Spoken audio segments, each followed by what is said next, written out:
اچھی لڑکیاں نہ اپنے حسن کی نمائش کرتی ہے، نہ اپنے حسن سے کسی کو متوجہ کرتی ہے، بلکہ اپنے حجاب کی حفاظت کرتی ہے۔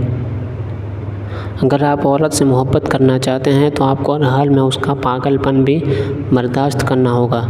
مجھے عورت کے جذباتی یا بے وقوف ہونے سے انکار نہیں، لیکن جس دن عورت کو عقل آ جاتی ہے اس دن باقی سب کی عقل ٹھکانے لگ جاتی ہے۔ مرد کی وفا کا یقین تب ہی کرنا جب وہ آپ سے نکاح کرنے پر راضی ہو جائے اور آپ کے گھر فوراً رشتہ بھیج دے۔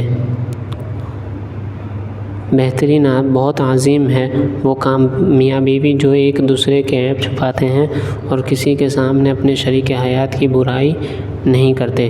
جیسے مرد کو زبان دراز بیوی نہیں پسند، بالکل ویسے ہی عورت کو بھی بلند آواز اور بے عزتی کرنے والا مرد نہیں پسند۔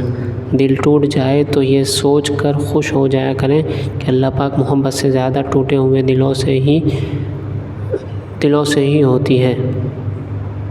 لوگوں کی اکثریت آپ کے ساتھ مخلص نہیں ہوتی، بلکہ اپنی ضروریات سے مخلص ہوتی ہے۔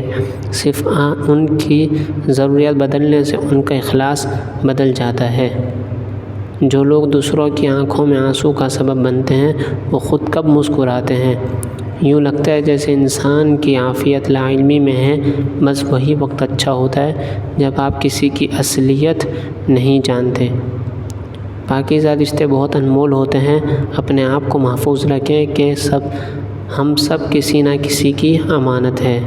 جب پاؤں میں باپ کی عزت کی پگڑی رکھ دی جاتی ہے تو محبت کے ہاتھوں سے ہاتھ چھڑوانے پڑتے ہیں، پھر کوئی بے وفا کہے یا پھر بے مروت کچھ فرض نبھانے پڑتے ہیں۔